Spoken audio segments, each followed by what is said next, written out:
बिस्मिल्लाहिर्रहमानिर्रहीम।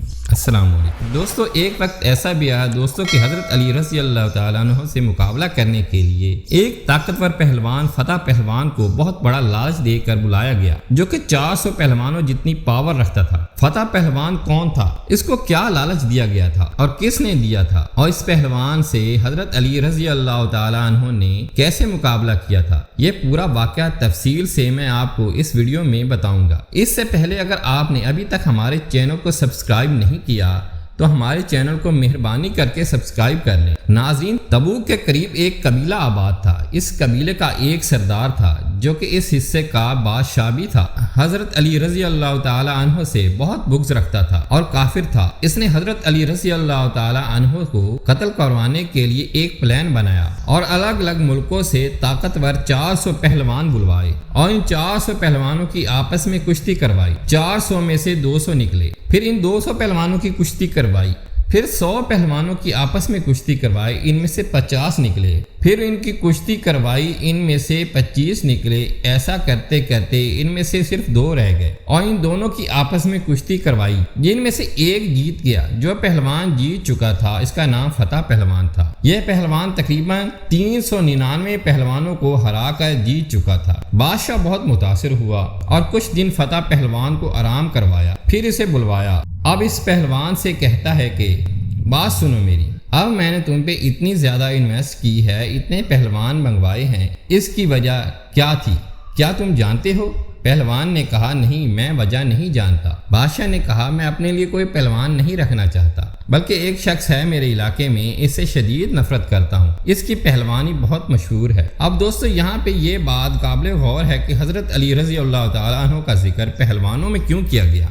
इसका जो दरबार में राइटर था, इसने हज़रत अली रज़ी अल्लाह ताला अन्हु के बारे में यही लिखा था कि वो बहुत बड़ा पहलवान है, ताकतवर है। इसलिए बादशाह ने भी फतह पहलवान को यही कहा कि हज़रत अली एक पहलवान है और तुम इससे मुकाबला करो, इसके साथ जंग करो, इसे कत्ल करके इसका सर मेरे कदमों में लाओ। अगर ऐसा करोगे तुम तो मैं तुम्हें सल्तनत भी दूंगा, तुम्हें अपनी बेटी का रिश्ता भी दूंगा और अपनी सल्तनत का आधा हिस्सा तुम्हें दे दूंगा। मुझे फख्र होगा कि तुम मेरा दामाद हो। अब हुआ क्या, फतह पहलवान ने 8-10 पहलवान अपने साथ लिए और अपने 2 बेटों को भी सफर पर हमराह किया और वो मदीने की तरफ निकले। जब वो मदीने की हदूद में पहुंचे तो इसने वहां खेमे लगा लिए। अगली सुबह फजर का वक्त था। एक शख्स मदीने शहर से निकला, इसके हाथ में एक बेलचा और एक रंबा था। इसे देखकर फतह के बेटे ने कहा बाबा वो शख्स आ रहा है, क्यों ना हम इससे पूछ लें कि हज़रत अली कौन है और हमें कहाँ मिलेगा। उन्होंने इस शख्स को बुलाया, ए नौजवान इधर आओ। इस शख्स ने फरमाया कोई काम है आपको मुझसे,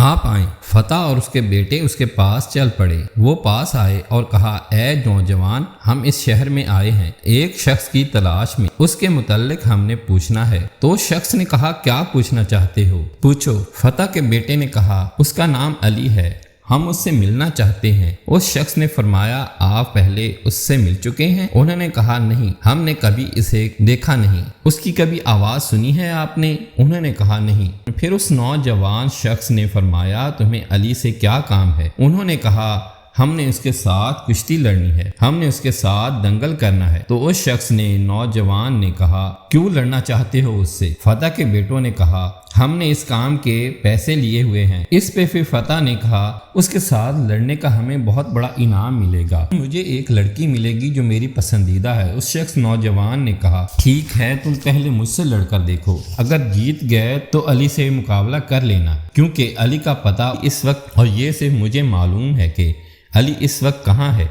दोस्तों एक बात याद रखिए, दरअसल वो नौजवान शख्स जिसकी हम बात कर रहे हैं वो शख्स ही असल में हज़रत अमीरुल मोमिनीन इमाम अली इब्ने अबी तालिब थे। फतह ने कहा ठीक है नौजवान, हम आपके साथ दंगल लड़ाई करते हैं, कुश्ती करते हैं।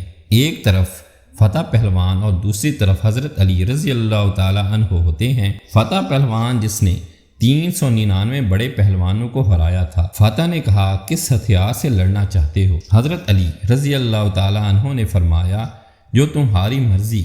इसने कहा अच्छा, तलवार तो आपके पास है नहीं। हज़रत अली रज़ी अल्लाह ताला अन्हु ने फरमाया तो तलवार छोड़ दे, मेरे पास बेलचा है तो तलवार से लड़। میں بیلچے سے لڑتا ہوں، میری طرف سے یہ بیلچہ تیری تلوار کا مقابلہ کرے گا۔ فتح نے کہا بڑے اچھے بہادر ہو بھائی، اگر آپ اتنے بہادر ہو تو علی کتنے بہادر ہوں گے۔ دونوں کے درمیان مقابلے کے لیے دونوں تیار ہوئے۔ فتح نے ایک وار کیا، پھر دوسرا وار کیا، پھر تیسرا وار کیا۔ فتح پہلوان وار پہ وار کرتا جا رہا تھا۔ حضرت علی رضی اللہ تعالیٰ عنہ ڈیفینس کرتے رہے وار کرتے کرتے فتح پہلوان رک گیا اور پیچھے ہٹ گیا۔ حضرت علی رضی اللہ تعالیٰ عنہ نے فرمایا فتح کوئی اور فرمائش؟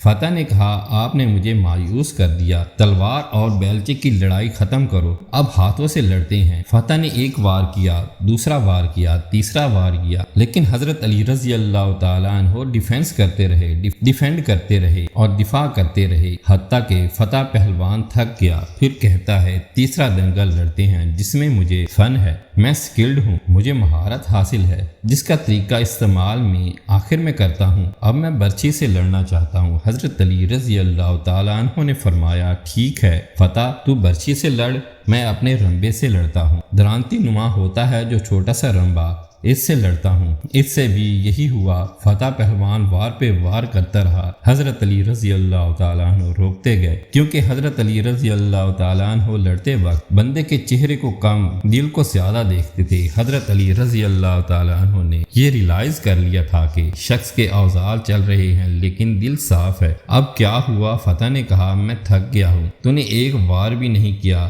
اب تو وار کر۔ حضرت علی رضی اللہ تعالیٰ عنہ کے پاس جو رمبا تھا اس نے فتح کی طرف اشارہ کیا اور اشارہ کرتے گئے۔ حضرت علی رضی اللہ تعالیٰ عنہ رمبے کو اوپر کرتے جا رہے تھے، فتح بھی رمبے کے ساتھ ساتھ اوپر اٹھتا جا رہا تھا۔ فتح گھبرا گیا، اس کے بیٹے پریشان ہو گئے، نوکر سارے خوف زدہ ہو گئے کہ یہ کیا ماجرا ہے، اگر اس بندے میں اتنا کمال ہے تو پھر علی کے کمال کا کیا عالم ہوگا۔ فتح نے کہا اے اجنبی، میں نے اپنی ہار مان لی ہے، میں ہار گیا ہوں اور میں اپنی ہار قبول کرتا ہوں، آپ جیت گئے ہیں، آپ کی فتح ہو گئی ہے، لیکن آپ مجھے نیچے اتار دیں۔ حضرت علی رضی اللہ تعالیٰ عنہ نے نیچے اتار دیا، اپنا رمبا اور بیلچہ سائڈ پہ رکھا اور فرمایا ہاں بتاؤ فتح کیا کہنا چاہتے ہو؟ فتح پہلوان نے کہا اے اجنبی، جس معاملے کے لیے میں یہاں آیا تھا وہ تو پورا نہیں ہونے والا، اب تو تم مجھے بتا دو کہ آپ کون ہو۔ حضرت علی رضی اللہ تعالیٰ عنہ نے فرمایا جس علی کو تم ڈھونڈ رہے ہو میں وہی علی ابن ابی طالب ہوں۔ جیسے ہی فتح نے یہ سنا رونے لگا، ڈر گیا، خوف زدہ ہو گیا۔ حضرت علی رضی اللہ تعالیٰ عنہ نے پوچھا فتح کیوں رو رہے ہو؟ اس نے کہا بڑی امید لے کر آیا تھا، بڑا انعام ملے گا مجھے، جس عورت سے مجھے محبت ہو گئی تھی وہ عورت بھی ملے گی۔ حضرت علی رضی اللہ تعالیٰ عنہ نے فرمایا فتح پہلوان تو آیا کس در پہ ہے جس در سے آج تک کوئی سوالی خالی نہیں گیا؟ فتح نے کہا اے علی ابن ابی طالب، بات اگر صرف انعام کی ہوتی تو میں آپ سے مانگ لیتا، مگر بات اصل میں آپ کے سر کی ہے۔ حضرت علی رضی اللہ تعالیٰ عنہ نے فرمایا کیا ہوا؟ گردن کی بات ہے جو علی کے پاس ہے، اپنی تلوار نکال اور علی کی گردن لے جا اور اپنے مقصد کو پورا کر۔ فتح نے کہا اے علی، اتنی مدت کے بعد کوئی رہبر، کوئی لیڈر، کوئی رہنما ملا ہے، کوئی قائد ملا ہے اور میں ایک عورت کی خاطر اس کی گردن اتار دوں؟ مولا آیا تو آپ کو قتل کرنے کے لیے تھا، آپ کو ہرانے کے لیے آیا تھا، لیکن خود قتل ہو گیا ہوں، خود ہار گیا ہوں، آپ مجھے کلمہ پڑھائیں، میں مسلمان ہونا چاہتا ہوں۔ حضرت علی رضی اللہ تعالیٰ عنہ نے کلمہ پڑھایا اور فرمایا پہلے تیرا نام فتح تھا، اب بتاؤ کیا نام رکھوں؟ فتح نے کہا مولا منظور، جو آپ کو منظور ہو وہی نام رکھیں۔ حضرت علی رضی اللہ تعالیٰ عنہ مسکرائے اور فرمایا فتح، پہلے تو فتح تھا، آج سے تیرا نام کمبر ہے، آج سے میں تیرے نام کو کمبر رکھتا ہوں، اور تاریخ گواہ ہے کہ تب سے لے کر صفا جمل اور آخر تک حضرت علی رضی اللہ تعالیٰ عنہ کے دامن کو کمبر نے نہیں چھوڑا۔ دوستو، اگر یہ انفارمیشن آپ کو اچھی لگی ہو دوسرے کے ساتھ ضرور شیئر کیجیے گا، اپنا اور اپنے ساتھ رشتہ دار کا خیال رکھیے گا۔ اللہ حافظ۔